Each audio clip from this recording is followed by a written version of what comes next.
Wake up, girl. Something cold and hard slams against your face, and you are jolted into panicked wakefulness. It's the floor of the cave. Loki has dropped you like a sack of bricks.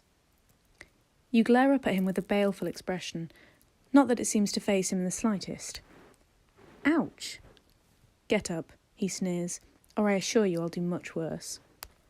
Ass, you think, but you scramble to your feet.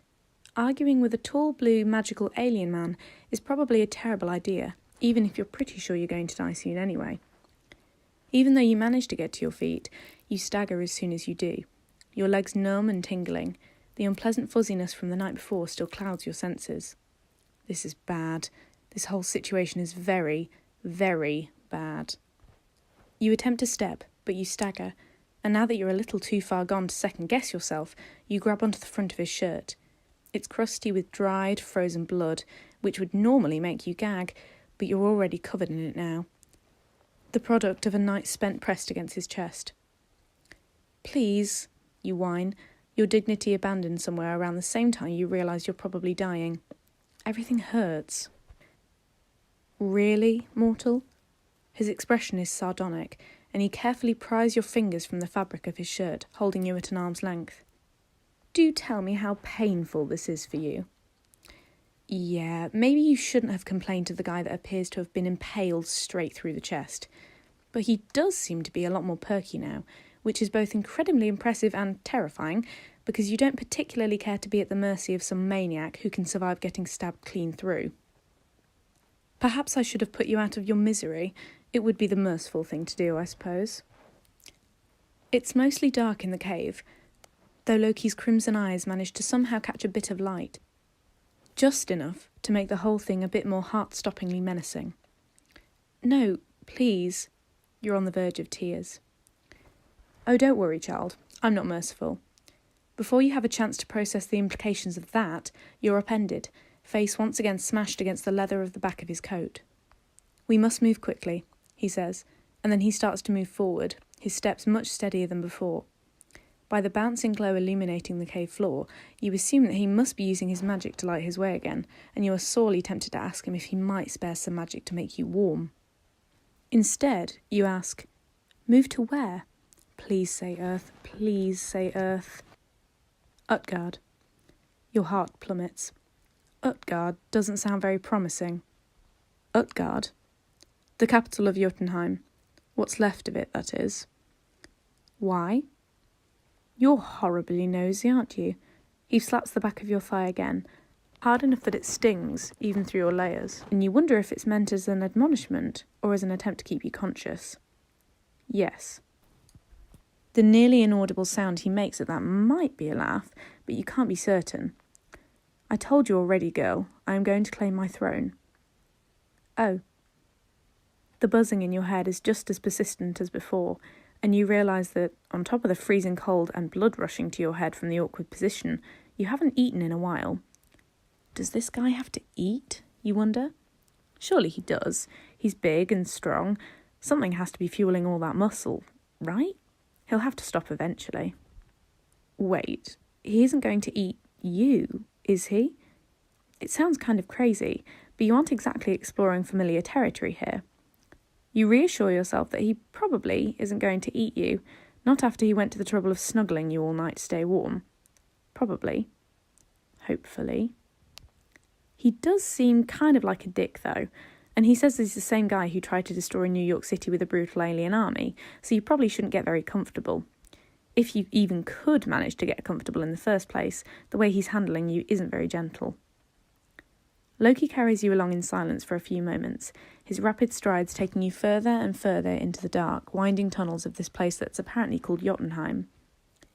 And after that, your voice is muffled against his back, and you feel your eyelids growing heavy again as warmth slips across your skin. That feels nice. And after that is none of your business, is it? There's a terse, mocking sort of pleasantness to his tone, and you close your eyes. Ass, you think again. Not that you care, you just want to sleep. Sleep is nice. It's warm and fuzzy, and you don't have to feel cold anymore or listen to him. Girl. His voice is distant now. Actually, you might be dreaming. That's probably what all this is. Just a bad dream. You don't bother trying to respond. Mortal. Your equilibrium spins. This is such a weird dream, you think. Your imagination is being particularly creative. And your hotel bed must suck a lot worse than you remembered because it's hard and flat and uncomfortable. You try to roll over, but your body doesn't move. There's a faint sound that kind of reminds you of a zipper, and then you feel hands sliding against your skin, pressing into your chest. They're cold, and you grimace. Go away, you slur. You'll be damned if you're going to let Nightmare Loki freeze you. It's a shame you can't move. Shut up, you stupid wench. The icy feeling spreads, digging into your heart, a contradictory sort of burning spreading through your veins in its wake. It's incredibly painful, and you're pretty sure dreams aren't supposed to be painful. You force your eyes open just the slightest bit, but the world around you narrowed to a tiny, dimly illuminated slit. Red eyes, blue skin, a pissed-off expression. Oh no, you begin to feel a little more alert. Maybe it isn't a dream. You blink slowly as the burning continues to creep through your limbs, trying to lift your head. You're flat on your back, you realise. And the zipper-like sound you thought you'd dreamt up apparently really was a zipper, because your jacket is open and Loki's hands are under your sweater, one placed directly over your heart. He's worryingly close to cupping your breast, as a matter of fact. Hey, you mumble, indignant. He ignores you. You're dangerously close to bursting into tears. Why don't he just let you sleep? You close your eyes again. Open your mouth. When you don't make any move to obey, you feel his fingers squeezing into your cheeks, and then something burning and acidic hits your tongue. Spluttering, you glare at him. Whatever he just forced down your throat tastes like nail polish remover smells, and you wonder if he's decided to kill you after all. His hand clamps over your mouth and nose. Swallow it.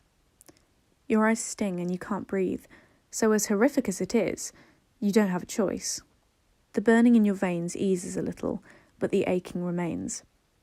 Loki removes his hand, wiping it on the front of your sweater as if he's disgusted to have touched you. The feeling's mutual, you think, bizarrely offended. A total waste of resources, he mutters. You'd best hope Heimdall didn't notice me opening up one of my pockets. You have no idea what the hell that means. Did you just poison me? Your voice, you're surprised to notice, is a bit stronger, though it's still pretty raspy. Unfortunately for me, no. You're still struggling to move, and he yanks down your sweater and re-zips your jacket as he crouches over you. Glancing to the side, you finally find the source of the dim light. There's a luminous ball floating a few feet off the ground. Huh, you think. Your mind is having a difficult time processing all of this magical stuff. Loki tugs off his weird leather and metal coat vest thing and hauls you into a seated position by your collar. Stay, he says, and you try not to fall back against the rocky cave floor as he wraps the thing around your torso. Useless, he mutters. Apparently not, you want to snap, because clearly he needs you for something, otherwise you'd be a popsicle right now. This time when he lifts you, he cradles you to his chest instead of slinging you over his shoulder. It's a massive improvement, although you don't really know how you feel about having this guy carrying you bridal style into the dark on a weird alien planet. At least you can see where you're going now, and the glowing ball of light illuminates the tunnel as he presses onward, his pace becoming more and more rapid. He's clearly in a hurry. You are too. Whatever he did warmed you up, sure, but this place is clearly not designed to accommodate human physiology, and you want to get home. You squint up at his face. There was a pattern there when he first showed up, you're almost certain, but now his skin is smooth. Smooth, but still blue. So, you say, does Thor look like this sometimes too? Based on the fire in his eyes as his gaze snaps down to your face, that might have been a bad thing to ask. What? Blue. Does Thor turn blue? No. Even though the layers of your jacket and the leather wrapped around you, you feel his grip tighten. You lapse into silence. The more alert you become, the more you remember that you really, really need to be careful with him. He's extremely dangerous, and the broadcasts from the Battle of New York flash across your memory. Extremely dangerous, and he has no regard for human life, just who you want to have staving off your seemingly inevitable demise. Unfortunately, the fact that you're a little more clear-headed now just makes the awkwardness and the boredom of being carried along in silence that much more profound, and you lean your face against his chest. It's not very comfortable, what with all the leather and metal and blood, but you're past caring. If you start to fall asleep again, Loki says suddenly, I am going to hurt you. What? You squeak. That hardly sounds fair, especially considering that you have literally nothing else to do.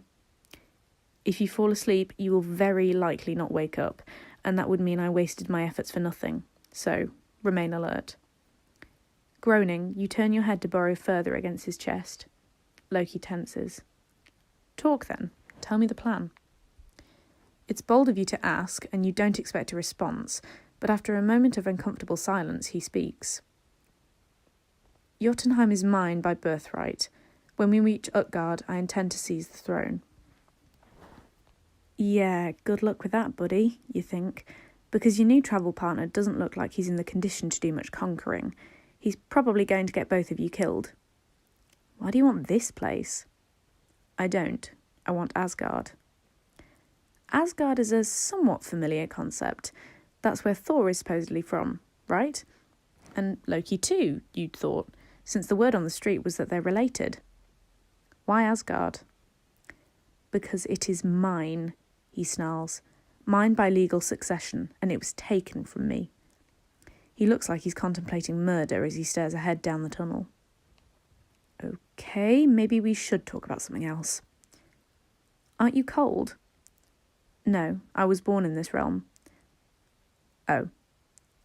We will stop and rest again once more, Loki says, before we arrive in Utgard. I'm still mending my wounds. You hum in acknowledgement. You wouldn't happen to have food, would you? He sighs in irritation. No, you'll have to wait until we reach the palace. Considering he's supposedly the inspiration for the mythological god of lies, he definitely isn't proving to be a very good conversational partner. For a while, you simply look up and study his face. Once you get past the strangeness of the different colour scheme, you can see the resemblance to the man from the broadcasts of New York. There's a sort of smooth sharpness to his feature. He definitely has that classical handsome villain thing down. And his hair is nice. It looks a little crazy right now, but it's still nice. Probably soft. And his mouth is kind of nice too, when he isn't sneering. Probably gonna die anyway, might as well enjoy the scenery. Loki gives you a strange look. What are you doing? Nothing, you mumble, cheeks crimson. Could he tell what you'd been thinking? No, of course not. He just noticed you staring for too long. But his face is perplexed now, brow creased in confusion. It's almost endearing, after all the snarls and glares. Your scent changed, he says carefully, almost accusatory. What the hell? Sorry. If you can die of embarrassment, it would probably be happening right now, because the objectively handsome weirdo who's probably going to get you killed can apparently smell when you're feeling amorous. I don't know why. An effect of the potion, perhaps. But he says it stiffly, like he knows. He knows.